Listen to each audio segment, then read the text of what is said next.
कैसे हो आप सब। एक बार फिर से आप सभी का स्वागत है बिहार सरकार के मेरा दूरदर्शन मेरा विद्यालय कार्यक्रम में। बच्चों, हम उम्मीद करते हैं कि आप सभी अपने घर पर सुरक्षित होंगे और अच्छे से पढ़ाई कर रहे होंगे। कर रहे हैं ना बच्चों? हाँ, पढ़ाई करना बहुत आवश्यक है, तो सभी लोग अच्छे से पढ़ाई कीजिएगा। और याद तो होगा ही आप सभी को क्या करना होता है एपिसोड देखने के बाद। एपिसोड देख लेने के बाद आपको अपने किताब से सवालों को हल करना होता है। तो आइए देखते हैं आज के एपिसोड में हम क्या पढ़ेंगे। आज के एपिसोड की शुरुआत भी हम कक्षा 11 के केमिस्ट्री से करते हुए उसमें परमाणु की संरचना के बारे में पढ़ेंगे।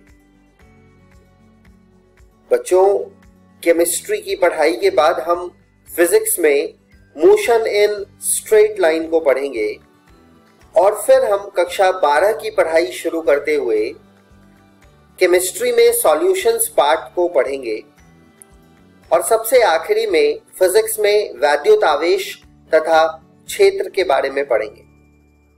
तो चलिए बच्चों, शुरू करते हैं आज के एपिसोड को। नमस्कार दोस्तों, आज के इस अध्याय में आपका स्वागत है। आज हम रसायन विज्ञान की कक्षा 11वीं का पाठ नंबर 2 पढ़ेंगे, जिसका नाम है परमाणु की संरचना भाग 2। तो चलिए दोस्तों, देखते हैं कि आज के इस अध्याय में हम क्या पढ़ेंगे। आज के इस वीडियो में हम पढ़ेंगे परमाणु का थॉमसन मॉडल। उसके बाद हम पढ़ेंगे रदरफोर्ड का नाभिकीय परमाणु मॉडल और आखिर में हम पढ़ेंगे समस्थानिक एवं समभारिक। तो चलिए दोस्तों, शुरू करते हैं अपने आज के पहले विषय से, परमाणु का थॉमसन मॉडल। जे थॉमसन ने परमाणु का मॉडल दिया, जिसे प्लम पुडिंग मॉडल के नाम से भी जाना जाता है। इस मॉडल के अनुसार परमाणु धनावेशित पदार्थ से बना हुआ है, जिसके अंदर ऋणावेशित इलेक्ट्रॉन बिखरे होते हैं, जैसा कि आप इस चित्र में देख रहे हैं। तो चलिए देखते हैं इस मॉडल के कुछ निष्कर्ष। पहला, ऋणात्मक आवेश परमाणु के भीतर होता है। दूसरा, परमाणु से भी छोटा कण प्रकृति में होता है। तीसरा, परमाणु को विभाजित किया जा सकता है। तो चलिए दोस्तों, आगे बढ़ते हैं और देखते हैं इस मॉडल की कुछ कमियां। यह मॉडल यह समझाने में विफल रहा कि परमाणु के अंदर धनावेश इलेक्ट्रॉन को कैसे बांधे रखता है। दूसरा, इस मॉडल ने परमाणु के नाभिक के बारे में भी नहीं बताया। तो इसी के साथ परमाणु का थॉमसन मॉडल यहीं पर समाप्त होता है। चलिए बढ़ते हैं अपने अगले विषय की तरफ, रदरफोर्ड का नाभिकीय परमाणु मॉडल। उससे पहले हम पढ़ेंगे रदरफोर्ड का अल्फा कण प्रकीर्णन प्रयोग। रदरफोर्ड के प्रयोग के अंतर्गत लगभग 2000 परमाणु की मोटाई की एक पतली स्वर्ण परत पर छोटे धनावेशित अल्फा कणों की बौछार की गई, जैसा कि आप इस चित्र में देख रहे हैं। यहाँ पर अल्फा कण का सक्रिय स्रोत कुछ अल्फा कण फेंक रहा है स्वर्ण पत्र के ऊपर। आइए देखते हैं इस प्रयोग की क्या क्या अवलोकन थी। पहली, अधिकांश अल्फा कण स्वर्ण पत्र से अविक्षेपित होकर गुजरे। दूसरी, बहुत कम अल्फा कण टकरा कर वापस लौट गए, यानी 180 डिग्री द्वारा विक्षेपित हुए। तीसरी, कुछ अल्फा कण ऐसे थे जो छोटे कोण से अविक्षेपित होकर गुजरे। चलिए दोस्तों, आगे बढ़ते हैं और देखते हैं इस मॉडल के निष्कर्ष। पहला, एक परमाणु में एक धनावेशित नाभिक होती है, जिसके चारों तरफ इलेक्ट्रॉन घूमते हैं। दूसरा, इलेक्ट्रॉन और नाभिक कोलंबिक आकर्षण के बल द्वारा आपस में बंधे होते हैं। जैसा कि आप इस चित्र में देख रहे हैं, यहां पर एक नाभिक जो कि परमाणु के बिल्कुल बीचों बीच है और उसके ऊपर धनावेशित आवेश है। दूसरी तरफ इलेक्ट्रॉन जिसके ऊपर ऋणात्मक आवेश है वो उस नाभिक के ऊपर ऑर्बिट में चारों तरफ चक्कर लगा रहा है। दोस्तों आगे बढ़ते हैं और देखते हैं इस मॉडल की कुछ कमियां। पहली, यह परमाणु की इलेक्ट्रॉनिक संरचना के बारे में कुछ नहीं बता पाया था। दूसरी, यह स्पेक्ट्रा की लाइन की व्याख्या नहीं कर सका। तो चलिए दोस्तों बढ़ते हैं अपने अगले विषय की तरफ। परमाणु संख्या। परमाणु में प्रोटॉन की संख्या को उसकी परमाणु संख्या कहा जाता है, यानी कि परमाणु संख्या बराबर होती है कुल प्रोटॉन की संख्या के। चलिए दोस्तों आगे बढ़ते हैं। द्रव्यमान संख्या। परमाणु में प्रोटॉन और न्यूट्रॉन की कुल संख्या को इसका द्रव्यमान संख्या कहा जाता है, यानी कि द्रव्यमान संख्या बराबर होती है प्रोटॉन की कुल संख्या जमा न्यूट्रॉन की कुल संख्या के। तो चलिए दोस्तों बढ़ते हैं अपने अगले विषय की तरफ। समस्थानिक। समस्थानिक एक तत्व के वो परमाणु होते हैं जिनकी परमाणु संख्या समान होती है मगर द्रव्यमान संख्या भिन्न होती है। एक ही तत्व के समस्थानिक एक दूसरे से केवल न्यूट्रॉन की संख्या में भिन्न होते हैं। आइए देखते हैं समस्थानिक के उदाहरण। हाइड्रोजन के समस्थानिक।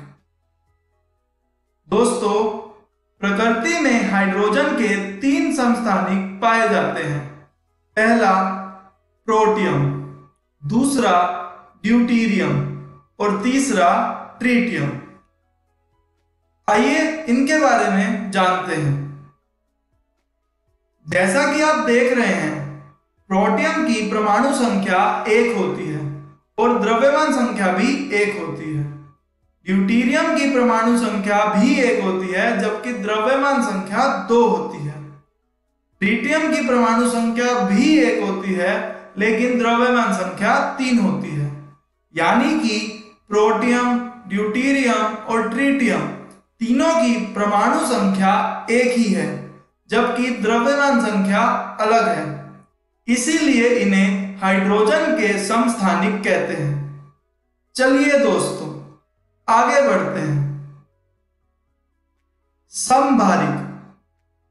अलग अलग परमाणु संख्या वाले अलग अलग तत्वों के परमाणु जिनका द्रव्यमान संख्या 1 ही है उन्हें समभारिक कहा जाता है। उदाहरण के तौर पर सल्फर, क्लोरीन, कैल्शियम, इन सभी की द्रव्यमान संख्या बराबर है, इसीलिए इनको समभारिक कहते हैं। चलिए दोस्तों बढ़ते हैं अपने आखिरी विषय की तरफ। समस्थानिक एवं समभारिक के बीच अंतर। समस्थानिकों की परमाणु संख्या समान होती है जबकि समभारिकों की परमाणु संख्या भिन्न होती है। समस्थानिकों की द्रव्यमान संख्या भिन्न होती है जबकि समभारिकों की द्रव्यमान संख्या समान होती है। समस्थानिकों में प्रोटॉन की संख्या समान होती है जबकि समभारिकों में प्रोटॉन की संख्या अलग होती है। तो दोस्तों इसी के साथ ये अध्याय यहीं पर समाप्त होता है। आइए देखते हैं हमने आज क्या क्या पढ़ा। इस वीडियो में हमने सीखा परमाणु का थॉमसन मॉडल। इस मॉडल को प्लम पुडिंग मॉडल के नाम से भी जाना जाता है। इस इस मॉडल के अनुसार परमाणु धनावेशित पदार्थ से बना हुआ है जिसके अंदर इलेक्ट्रॉन होते हैं। उसके बाद हमने पढ़ा रदरफोर्ड का नाभिकीय परमाणु मॉडल। यह मॉडल थॉमसन मॉडल की कमियों को पूरा करता था और इसके अंदर हमने यह जाना कि इलेक्ट्रॉन नाभिक के चारों तरफ ऑर्बिट में चक्कर लगाता है। उसके बाद हमने पढ़ा समस्थानिक एवं समभारिक। तो चलिए देखते हैं कि अगले वीडियो में हम क्या सीखेंगे। अगले वीडियो में हम पढ़ेंगे विद्युत चुंबकीय विकिरणों की तरंग सिद्धांत। इसके अंदर हम अलग अलग तरंगों के बारे में जानेंगे और उनसे जुड़ी कुछ उनकी विशेषताओं के भी, जैसे कि तरंग दैर्ध्य, आवृत्ति और आयाम। उसके बाद हम पढ़ेंगे प्लांक का क्वांटम सिद्धांत। यहाँ पर हम महान वैज्ञानिक प्लांक द्वारा दिए गए ऊर्जा के सूत्र के बारे में जानेंगे। तब तक आप इस वीडियो में दिए गए प्रश्नों का अभ्यास कर लीजिएगा। धन्यवाद।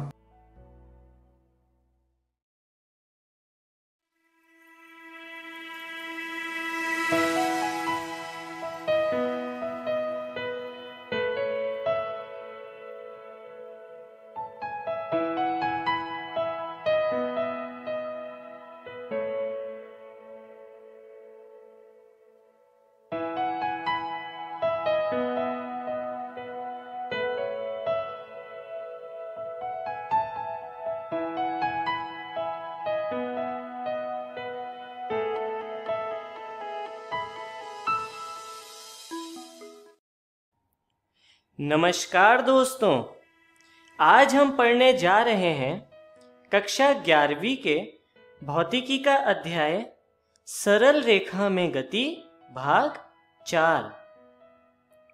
तो शुरू करने से पहले आइए एक बार नजर डालते हैं कि आज हम क्या क्या पढ़ने वाले हैं।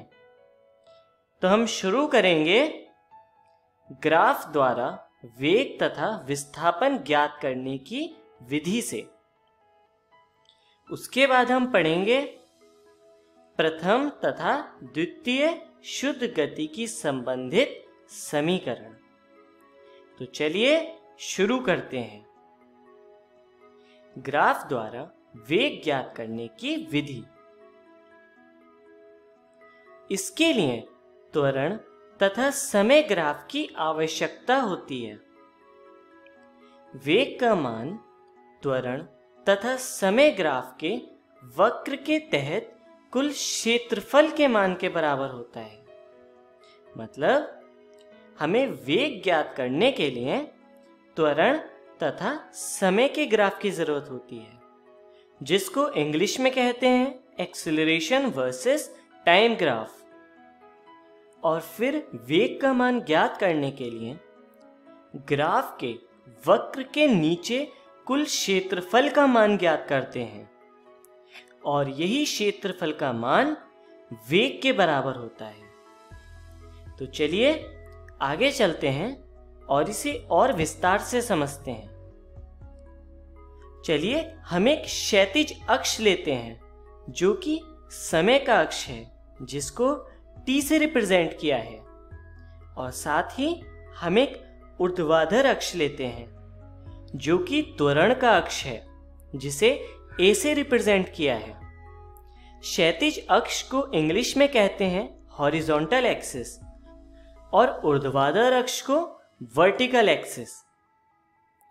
अब हम यहाँ पर ग्राफ को ड्रॉ करते हैं जो कुछ इस तरह से है। अब वेग ज्ञात करने के लिए इस वक्र के नीचे कुल क्षेत्रफल जितना है उसका मान ज्ञात करते हैं। इसके लिए हम ग्राफ के अंतिम बिंदु से एक लंबवत रेखा खींचते हैं जो समय के अक्ष को एक बिंदु पर काटती है, और इस तरह हम ये क्षेत्रफल को दिखा सकते हैं। और हम कह सकते हैं v मतलब वेग बराबर वक्र के नीचे का कुल क्षेत्रफल। तो चलिए अब आगे चलते हैं और ग्राफ द्वारा विस्थापन ज्ञात करने की विधि पढ़ते हैं। इसके लिए वेग तथा समय ग्राफ की आवश्यकता होती है। विस्थापन का मान वेग तथा समय ग्राफ के वक्र के तहत कुल क्षेत्रफल के मान के बराबर होता है। मतलब विस्थापन का मान ज्ञात करने के लिए हम वेग तथा समय ग्राफ ड्रॉ करते हैं। वेग तथा समय ग्राफ को इंग्लिश में कहते हैं वेलोसिटी वर्सेस टाइम ग्राफ। अब इस ग्राफ के वक्र के नीचे के कुल क्षेत्रफल का मान ज्ञात करते हैं और क्षेत्रफल के इसी मान को हम विस्थापन कहते हैं और इस तरह ग्राफ द्वारा विस्थापन का मान ज्ञात किया जा सकता है। तो चलिए आगे चलते हैं और इसे विस्तार से समझते हैं। मान लीजिए हम एक क्षैतिज अक्ष खींचते हैं जो कि समय का अक्ष है और इसी तरह हम एक ऊर्ध्वाधर अक्ष खींचते हैं जो कि वेग का अक्ष है और हम एक ग्राफ ड्रॉ करते हैं जो कुछ इस तरह से है। अब विस्थापन ज्ञात करने के लिए हम इस ग्राफ के अंतिम बिंदु से एक लंबवत रेखा खींचते हैं समय के अक्ष पर और अब इस आकृति के अंदर जो क्षेत्रफल है वो विस्थापन के बराबर होता है और हम लिख सकते हैं d यानी विस्थापन बराबर वक्र के नीचे का कुल क्षेत्रफल। तो चलिए आगे बढ़ते हैं और प्रथम शुद्ध गति की संबंधित समीकरण पे नजर डालते हैं। यह समीकरण प्रारंभिक वेग, अंतिम वेग, समय और त्वरण के बीच के संबंध को दर्शाती है। जैसा कि आप पिछली वीडियो में इस समीकरण के बारे में पढ़ चुके हैं, इसका सूत्र होता है v बराबर u प्लस at, जहां v अंतिम वेग है, u प्रारंभिक वेग है, a त्वरण है तथा t समय है और इसी को हम प्रथम शुद्ध गति की संबंधित समीकरण कहते हैं। इस समीकरण को हम इस प्रकार भी लिख सकते हैं जो कि है v माइनस u बराबर at। तो चलिए अब हम आगे चलते हैं और इसके लिए एक उदाहरण पढ़ते हैं। मानते हैं एक कण गतिमान है जिसका प्रारंभिक वेग है u बराबर 10 मीटर पर सेकेंड, अंतिम वेग है v बराबर 30 मीटर पर सेकेंड और कुल समय है 40 सेकेंड। मतलब 40 सेकेंड के समय अंतराल में कण का वेग 10 मीटर पर सेकेंड से बढ़कर 30 मीटर पर सेकेंड हो जाता है। तो वेग परिवर्तन हो रहा है, इसीलिए यहाँ पर कण में त्वरण भी होगा क्योंकि त्वरण होता है वेग परिवर्तन की दर। तो चलिए हम यहाँ पर त्वरण का मान ज्ञात करते हैं, जिसके लिए हम प्रथम शुद्ध गति की संबंधित समीकरण का प्रयोग करते हैं जो कि इस प्रकार है v बराबर u प्लस at, जहां पर v अंतिम वेग है, u प्रारंभिक वेग है, a त्वरण है तथा t समय है। तो चलिए अब हम यहाँ पर सभी चरों के मान रखते हैं जो कि इस प्रकार से हैं। 30 मीटर पर सेकेंड बराबर 10 मीटर पर सेकेंड प्लस a गुणा 40 सेकेंड। अब इसे हल करने के लिए 10 मीटर पर सेकेंड को लेफ्ट हैंड साइड ले जाते हैं, जिससे हमें मिलता है 30 मीटर पर सेकेंड माइनस 10 मीटर पर सेकेंड बराबर a गुणा 40 मीटर पर सेकेंड और इसे हल करने पर मिलता है a गुणा 40 मीटर पर सेकेंड बराबर 20 मीटर पर सेकेंड, जिसे हल करने पर हमें मिल जाता है a बराबर 0.5 मीटर पर सेकंड स्क्वायर और यही त्वरण का मान है। तो इस तरह प्रथम शुद्ध गति की संबंधित समीकरण का प्रयोग करके हमने त्वरण का मान ज्ञात किया। तो चलिए अब हम आगे बढ़ते हैं और द्वितीय शुद्ध गति की संबंधित समीकरण को पढ़ते हैं। इसके लिए हम एक क्षैतिज अक्ष खींचते हैं जो कि समय का अक्ष है और साथ ही एक ऊर्ध्वाधर अक्ष खींचते हैं जो वेग का अक्ष है। अब यहाँ पर हम समय और वेग के बीच एक ग्राफ खींचते हैं जो कुछ इस तरह से है।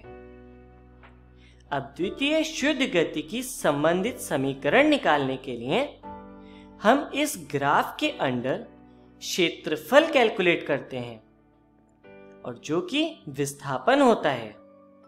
तो चलिए देखते हैं किस तरह से। ग्राफ के अंतिम बिंदु से एक लंबवत रेखा खींची जाती है जो समय के अक्ष को एक बिंदु पर काटती है। अब इस आकृति के अंदर कुल क्षेत्रफल, जिसको नीले रंग से दिखाया गया है, इसका मान विस्थापन के मान के बराबर होता है। तो चलिए अब आगे देखते हैं।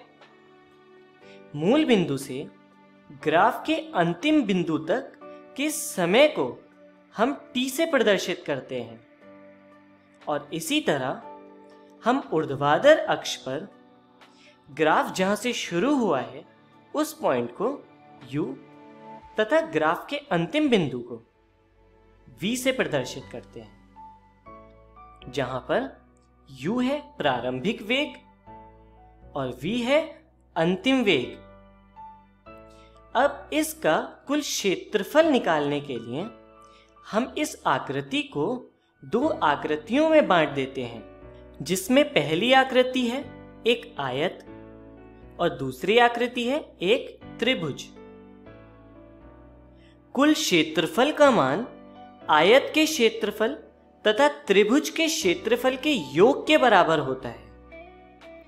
चलिए इसे गणितीय रूप में लिखते हैं, जहां हम देखते हैं a बराबर a1 प्लस a2, जहां पर कैपिटल A है कुल क्षेत्रफल, a1 है आयत का क्षेत्रफल तथा a2 है त्रिभुज का क्षेत्रफल।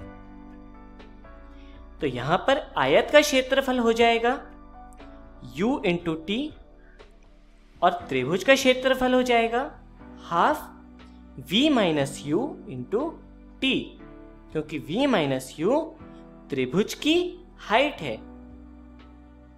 तो इसलिए यहां लिखा गया है कैपिटल A बराबर you t plus half v minus you into T. अब जैसा कि पिछली समीकरण में आपने पढ़ा था कि v माइनस यू बराबर होता है at के, तो इसे हम लिख सकते हैं a is equal to u t plus half at square. कुल क्षेत्रफल विस्थापन के बराबर होता है, इसलिए हम इसे लिख सकते हैं विस्थापन यानी x बराबर you t plus half at square. और यही हमारी द्वितीय शुद्ध गति की संबंधित समीकरण है। तो चलिए अब हम आगे चलते हैं और इसका उदाहरण देखते हैं। उदाहरण में हम मानते हैं कि यदि कोई कण एक गति की अवस्था में है और उसका प्रारंभिक वेग है u बराबर 10 मीटर पर सेकंड, कुल समय है t बराबर 40 सेकंड और त्वरण है 0.5 मीटर पर सेकंड स्क्वायर। हमें ज्ञात करना है कि कण के विस्थापन का मान क्या होगा। तो कण के विस्थापन का मान ज्ञात करने के लिए हम द्वितीय शुद्ध गति की संबंधित समीकरण का प्रयोग करते हैं, जो कि इस प्रकार है। x बराबर you t plus half at square, जहां पर x है विस्थापन, u है प्रारंभिक वेग, t है समय और a है त्वरण। तो चलिए हम सभी चरों के मान रखते हैं और देखते हैं कि विस्थापन का मान हमें क्या ज्ञात होता है। तो हमें समीकरण मिलती है x बराबर 10 मीटर पर सेकेंड गुणा 40 सेकेंड प्लस 1/2 0.5 मीटर पर सेकेंड स्क्वायर गुणा 40 सेकेंड का होल स्क्वायर। इसे हल करने पर मिलता है 400 मीटर प्लस 400 मीटर बराबर 800 metre.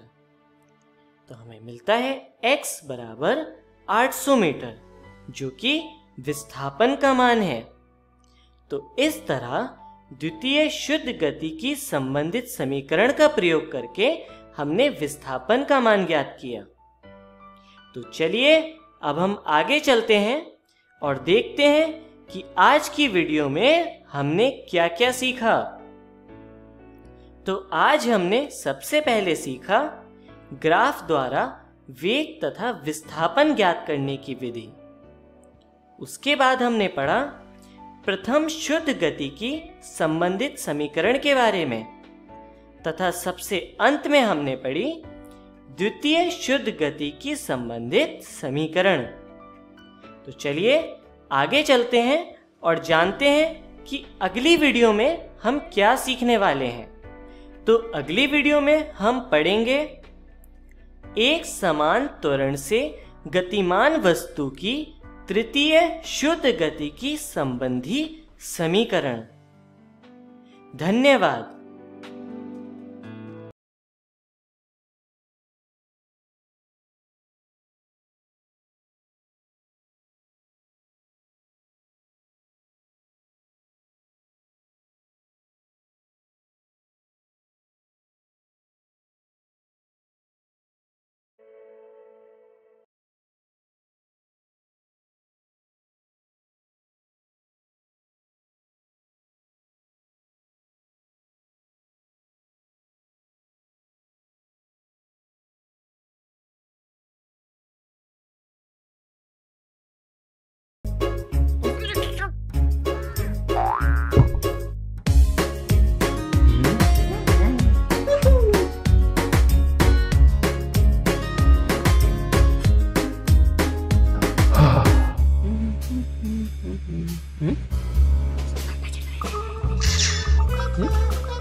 Dari COVID ke dalam ini, dia mengatakan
नमस्कार दोस्तों, आज हम विलयन का चौथा भाग शुरू करने जा रहे हैं। वीडियो को शुरू करने से पहले आइए देखते हैं कि आज की इस वीडियो में हम कौन कौन से टॉपिक्स पढ़ेंगे। सबसे पहले हम अनुसंख्या गुणधर्म के बारे में पढ़ेंगे और उसके बाद हम असामान्य मोलर द्रव्यमान के बारे में पढ़ेंगे। तो आइए शुरू करते हैं अनुसंख्या गुणधर्म से। अनुसंख्या गुणधर्म क्या होता है? अनुसंख्या गुणधर्म वो गुणधर्म होता है जो सिर्फ कणों की संख्या पर निर्भर करता है, उसे अनुसंख्या गुणधर्म कहते हैं। अनुसंख्या गुणधर्म 4 प्रकार के होते हैं। पहला जो होता है उसे कहते हैं वाष्प दाब का आपेक्षिक अवनमन। दूसरा जो होता है उसे कहते हैं क्वथनांक का उन्नयन। तीसरा जो होता है उसे कहते हैं हिमांक का अवनमन और जो चौथा होता है उसे कहते हैं परासरण दाब। शुरू करते हैं वाष्प दाब का आपेक्षिक अवनमन से। देखिए, वाष्प दाब का जो आपेक्षिक अवनमन होता है उसके लिए जो समीकरण होता है वो कुछ इस प्रकार होता है। डेल्टा P1 बराबर P01 x2। जो P01 है वो उस अवयव का वाष्प दाब होता है। डेल्टा P1 जो है वो आपेक्षिक अवनमन है और x2 जो है वो विलायक का मोल अंश है। आइए बढ़ते हैं आगे। क्वथनांक का उन्नयन। क्वथनांक का जो उन्नयन होता है वो कुछ इस प्रकार है। डेल्टा TB बराबर KB गुणा M। यहाँ पर M जो होता है वो विलेय की मोललता है और KB जो है वो क्वथनांक उन्नयन स्थिरांक है। आप इन चीज़ों को अपनी कॉपी में लिख लीजिएगा, ये बहुत ज़रूरी चीज़ें हैं। डेल्टा TB जो है वो क्वथनांक का उन्नयन होता है। क्वथनांक के उन्नयन पर काफ़ी प्रश्न पूछ लिए जाते हैं परीक्षा में, तो आप इस टॉपिक पर कुछ प्रश्न हल कर लीजिएगा। अब आगे बढ़ते हैं। हिमांक का अवनमन। हिमांक का अवनमन होता है डेल्टा TF बराबर KF गुणा M। यहाँ पर डेल्टा TF हिमांक के अवनमन को दर्शाता है। जो M है वो विलेय की मोललता है और KF जो है वो हिमांक का अवनमन स्थिरांक है। यह था हिमांक का अवनमन। यह भी बहुत ज़रूरी टॉपिक है, आप इस पर कुछ प्रश्न कर लीजिएगा। अब बात करते हैं हमारे चौथे और आखिरी अनुसंख्या गुणधर्म की, जिसका नाम है परासरण। अंग्रेजी में परासरण को ऑस्मोसिस भी कहते हैं। परासरण में क्या होता है, एक जगह विलयन होता है और दूसरी जगह विलायक होता है। बीच में एक अर्धपराग्य झिल्ली मौजूद होती है। इस अर्धपराग्य झिल्ली का काम क्या होता है, यह कुछ कणों को अपने से जाने देती है और कुछ कणों को रोक देती है। जब अर्धपराग्य झिल्ली विलयन और विलायक के बीच में लगी होती है तो विलायक का प्रवाह विलयन की तरफ होने लगता है। विलायन के इस प्रवाह को परासरण कहते हैं या फिर ऑस्मोसिस कहते हैं। तो यह होता है परासरण। अब जानते हैं परासरण दाब क्या होता है। हमारे पास 3 तरह की अवस्थाएं हैं। पहली अवस्था होती है जब कोई दाब नहीं लग रहा होता बाहर से। उस समय क्या होता है, जो अर्धपराग्य झिल्ली है जिसको हम अंग्रेजी में सेमी परमिएबल मेम्ब्रेन भी कहते हैं, उससे विलायक विलयन की तरफ जाने लगता है। लेकिन अगर हम विलयन वाले खांचे में ऊपर से एक दाब लगाएं और उस दाब को लगाते ही वो जो विलायक विलयन की तरफ आ रहा था वो आना बंद कर दे, उस दाब को कहते हैं परासरण दाब, या फिर अंग्रेजी में उसे ऑस्मोटिक प्रेशर भी कहते हैं। तो ऑस्मोटिक प्रेशर या परासरण दाब वो दाब होता है जिसको लगाते ही जो विलायक का प्रवाह है वो रुक जाए, उसे परासरण दाब कहते हैं। यह दूसरी अवस्था थी। तीसरी अवस्था वो होती है जब जो हमारा दाब लग रहा है वो परासरण दाब से अधिक लग रहा है। जब दाब परासरण दाब से अधिक लगने लग जाए तो उस अवस्था में क्या होता है, विलयन में से विलायक के कण बाहर की तरफ जाने लगते हैं, तो इसे कहते हैं परासरण दाब। और जो आखिरी वाला मैंने आपको मामला बताया, वह मामला हम पानी को शुद्ध करने में इस्तेमाल करते हैं, उसे हम अंग्रेजी में रिवर्स ऑस्मोसिस कहते हैं। तो यह था परासरण दाब। अब देख लेते हैं परासरण दाब का सूत्र। तो परासरण दाब का सूत्र होता है pi is equals to CRT। यहाँ पर C जो है वो मोलरता है, R जो है वो गैस नियतांक है और T जो है वो तापमान है। तो यह परासरण दाब का सूत्र होता है। अब हम बात करते हैं असामान्य मोलर द्रव्यमान की। अभी तक हमने जितनी भी अनुसंख्या गुणधर्म के बारे में पढ़ा उसमें हमने बस एक चीज को ध्यान में नहीं रखा। जैसे हमारा KCl है, तो KCl को जब हम पानी में डालेंगे तो KCl जो है वो K+ और Cl- में टूट जाता है, लेकिन हमने अभी तक इन सब चीजों को नकारा है और इससे जो हमारी अनुसंख्या गुणधर्म की जो भी वैल्यू आई है वो सारी गलत हो जाएंगी। क्यों ऐसा होगा? क्योंकि जैसे हम KCl के लिए अनुसंख्या गुणधर्म निकालते हैं तो हमने ये चीज पढ़ी कि अनुसंख्या गुणधर्म कणों की संख्या पर निर्भर करती है।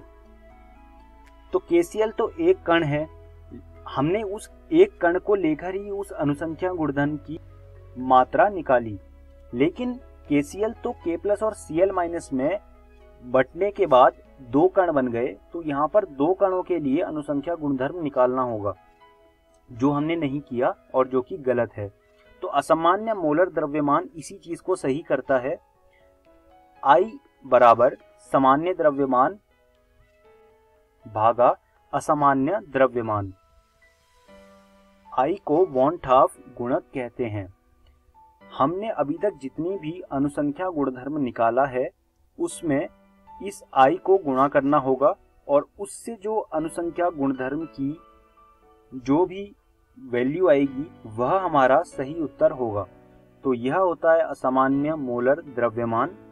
आइए अब वीडियो के अंत में आ गए हैं हम लोग, तो देखते हैं हमने क्या क्या सीखा। सबसे पहले हमने अनुसंख्या गुणधर्म के बारे में पढ़ा। इसमें हमने 4 तरह की अनुसंख्या गुणधर्म पढ़े। उसके बाद हमने असामान्य मोलर द्रव्यमान पढ़ा। मैं उम्मीद करता हूँ आपको मेरी बताई हुई चीज़ें समझ आई होंगी और मैं आपको यह सुझाव दूंगा कि आप ये सब चीज़ें NCERT रसायन विज्ञान भाग 1 से पढ़ लीजिएगा और कुछ प्रश्न भी हल कर लीजिएगा। धन्यवाद दोस्तों।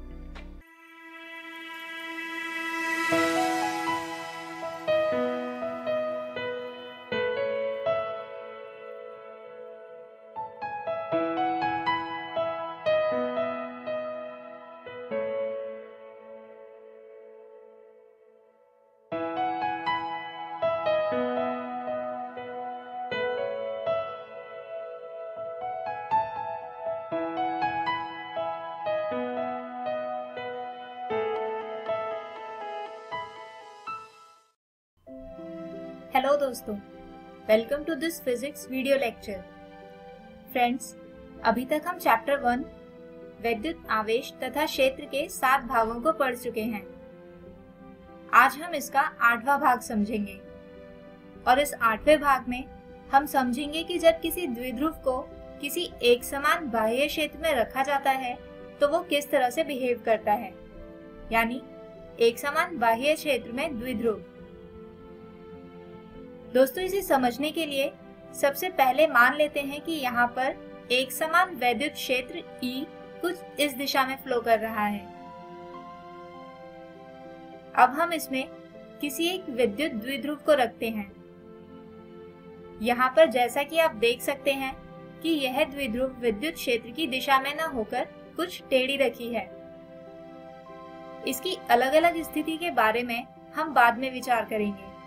अभी अगर हम देखें तो यह पाते हैं कि द्विध्रुव अपनी प्रारंभिक स्थिति में बदलाव लाती है और विद्युत क्षेत्र की दिशा में घूम जाती है। यानी हम कह सकते हैं कि किसी एक समान बाह्य क्षेत्र में विद्युत द्विध्रुव स्वयं को विद्युत क्षेत्र की दिशा के अनुदिश कर लेते हैं। आइए समझते हैं कि आखिर ऐसा होता क्यों है। मान लीजिए कि यहाँ पर एक विद्युत क्षेत्र कुछ इस दिशा में है, जिसमें हमने एक द्विध्रुव रखा है, जिसमें धनात्मक आवेश बिंदु A तथा ऋणात्मक आवेश बिंदु B पर रखा है। दोस्तों, यहाँ पर हमने केवल विद्युत क्षेत्र की दिशा को दर्शाने के लिए एक ही एरो बनाया है।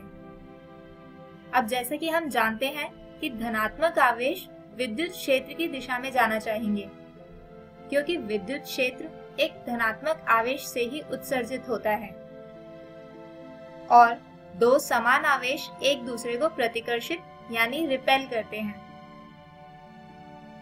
यानी बिंदु A या धनात्मक आवेश पर लगने वाला बल होगा प्लस QE, जबकि बिंदु B पर रखा ऋणात्मक आवेश विद्युत क्षेत्र की दिशा के विपरीत यानी नीचे की ओर जाएंगे और इस आवेश पर लगने वाला बल का परिमाण होगा ऋणात्मक QE। अब दोस्तों, जैसा कि हम जानते हैं कि किसी निकाय पर समान परिमाण किंतु विपरीत दिशा में लगने वाले बल युग्म निकाय में बल आघूर्ण उत्पन्न करते हैं।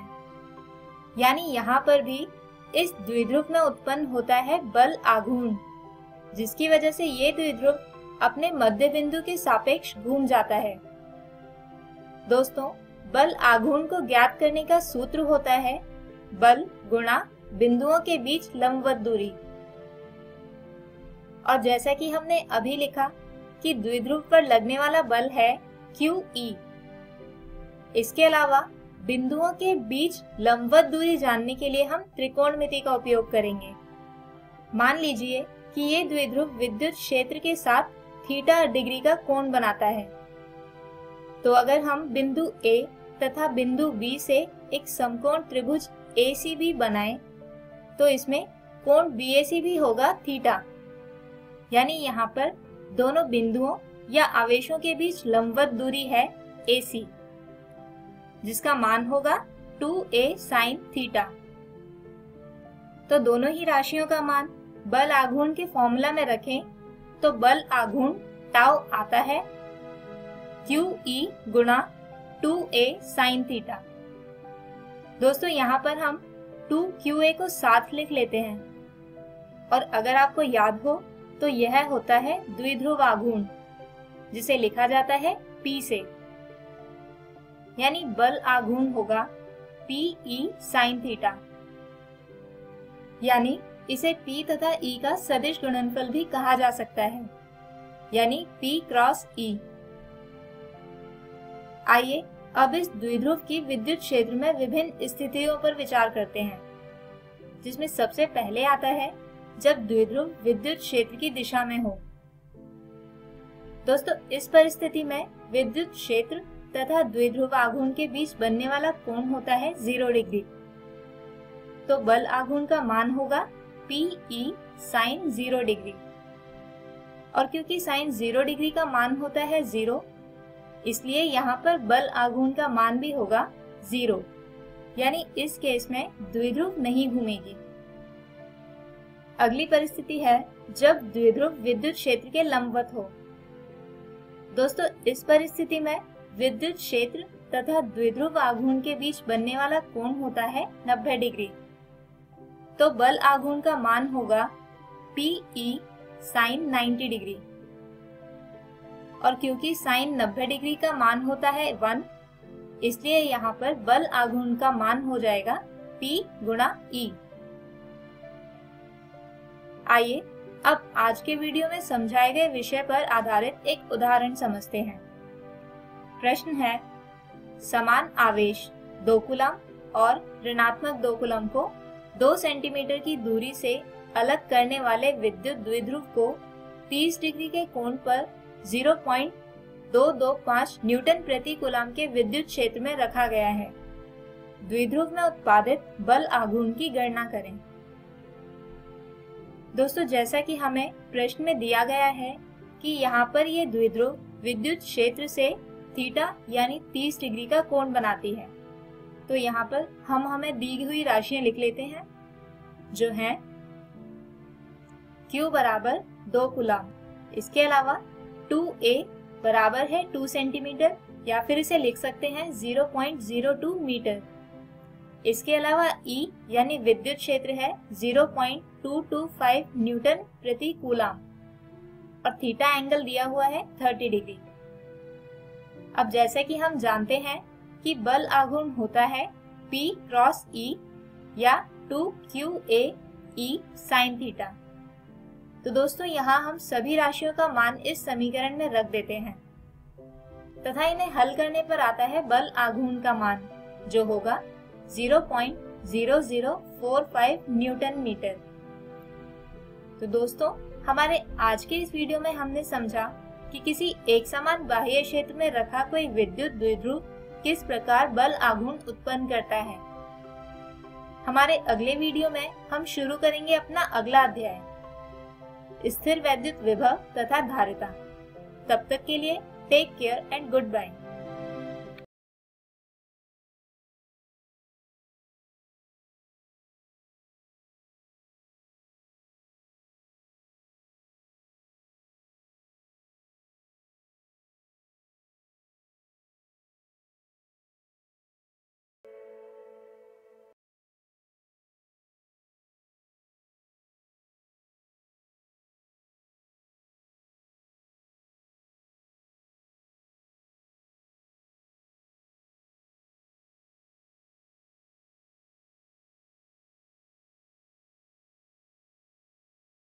डर से नहीं तैयारी से आगे कदम बढ़ाना है। रुकी जिंदगी में चहल पहल वापस फिर से लाना है।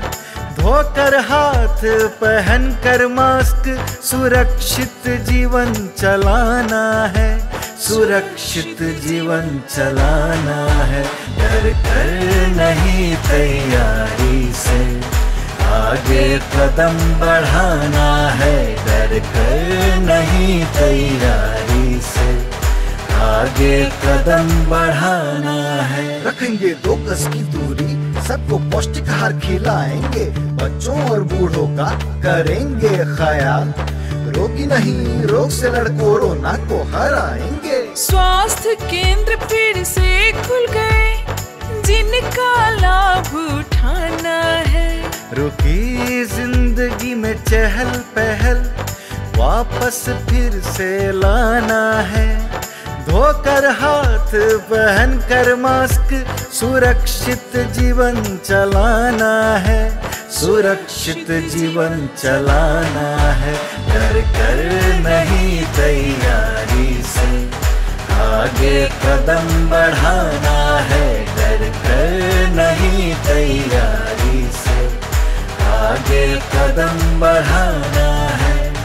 टीकाकरण की शुरुआत हो गई है, पर पहले की तरह हमें मास्क लगाना और 2 गज की दूरी बनाए रखना अभी भी जरूरी है। स्वास्थ्य विभाग और सूचना एवं जनसंपर्क विभाग बिहार सरकार द्वारा जनहित में जारी। जीतेगा बिहार।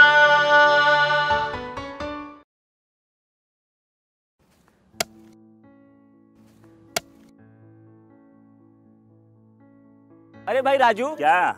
अरे सुने कि कल चाचा कुछ बता रहे थे, क्या बोल रहे थे? हाँ, चाचा कल बहुत बढ़िया बात बता रहे थे। कह रहे थे कि हम लोगों को अपने बच्चा लोग के पढ़ाई लिखाई पे ध्यान देना चाहिए। सिर्फ स्कूल भेजने से कुछ नहीं होता। बात तो ठीक है, लेकिन हम लोग ये करेंगे कैसे? हम लोगों को तो पढ़ना लिखना भी नहीं आता है। हम भी यही सोच रहे थे। अरे वो देखो, मास्टर साहब भी सही टाइम पे आ गए। चलो उन्हीं से पूछ लेते हैं। मास्टर साहब प्रणाम। प्रणाम प्रणाम। मास्टर साहब, आपसे एक बात का जानकारी लेना था। हाँ पूछिए। अब हम लोग तो ठहरे कम पढ़े लिखे आदमी, हाँ। लेकिन हम लोग का बच्चा लोग स्कूल में जाके क्या करता है, क्या सीखता है, क्या पढ़ता है, ये हम लोग कैसे जानेंगे? होता आसान है। अच्छा कैसे? चलिए आप लोग स्कूल में, हम बताते हैं। जी जी चलिए। जी सर चलिए। चलो चलो। हाँ हाँ चलिए। हाँ हाँ मिठा लेते हैं। चल। आइए, ये देखिए, ये है क्लास 3 का अधिगम प्रतिफल पोस्टर। इसका मतलब है यदि आपका बच्चा वर्ग 3 में पढ़ता है तो उसे इस पोस्टर में जो लिखी गई सारी चीजें उसे जानकारी होनी चाहिए। ये क्या है? पक्षी। और ये क्या है? पेड़। यानी कि तीसरी कक्षा समाप्त होते होते आपका बच्चा पशु, पक्षी, फूल, पत्ती आदि के बारे में सीख जाएगा। हर क्लास और हर विषय के लिए अधिगम प्रतिफल पोस्टर बनाए गए हैं। आइए कुछ दूसरे तरीके जानते हैं। जी सर। ये देखिए, ये है हमारे बच्चों की कॉपियाँ और ये है सही का निशान। इसका मतलब है कि इस प्रश्न का उत्तर आपके बच्चे ने बिल्कुल सही दिया है। जितना ज़्यादा होंगे ये निशान उतना बढ़िया सीखा है आपका बच्चा। और ये क्या है? गलत का निशान। हाँ, ये है गलत का निशान और इसका मतलब है आपके बच्चे ने इस प्रश्न में कुछ गलती की होगी। और ये निशान जितना ज़्यादा होगा आपको अपने बच्चे पे उतना ही ध्यान देने की ज़रूरत है। लेकिन पूरे साल में हमारा बच्चा क्या क्या सीखा ये कैसे जानेंगे? बिल्कुल जानेंगे। उसके लिए भी हमारे पास कुछ साधन है। उनमें से एक है प्रगति पत्रक। इसके माध्यम से आप घर बैठे जान सकेंगे कि आपका बच्चा पूरे साल में क्या कुछ सीखा। देखिए, ये है 3 स्टार। इसका मतलब होता है सीख चुका है, आपका बच्चा सीख चुका है। और 2 स्टार का मतलब है बच्चा सीख रहा है। और 1 स्टार का मतलब अभी सीखने की आवश्यकता है। जी हाँ। ये तो बहुत आसान है।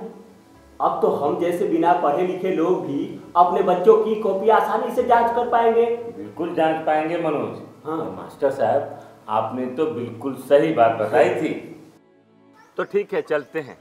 आज जो आपने हमको बताया है वो हम सबको बताएंगे। आप क्या करेंगे?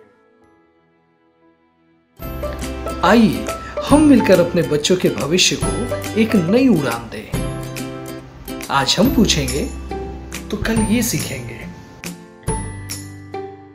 सरकार लाई है विद्यार्थियों के लिए डिजिटल लाइब्रेरी। बच्चों के उज्जवल भविष्य के लिए बिहार सरकार है सदा अग्रसर और तैयार। कक्षा 1 से कक्षा 12 तक के सभी पाठ्य पुस्तक पूरक सामग्री एवं वीडियो अब शिक्षा विभाग बिहार सरकार द्वारा विकसित पोर्टल पर है उपलब्ध। अध्ययन सामग्री देखने के लिए BEPCLOTS.bihar.gov.in पर विजिट करें अथवा एंड्रॉइड मोबाइल पर गूगल प्ले स्टोर से E-LOTS ऐप डाउनलोड करें।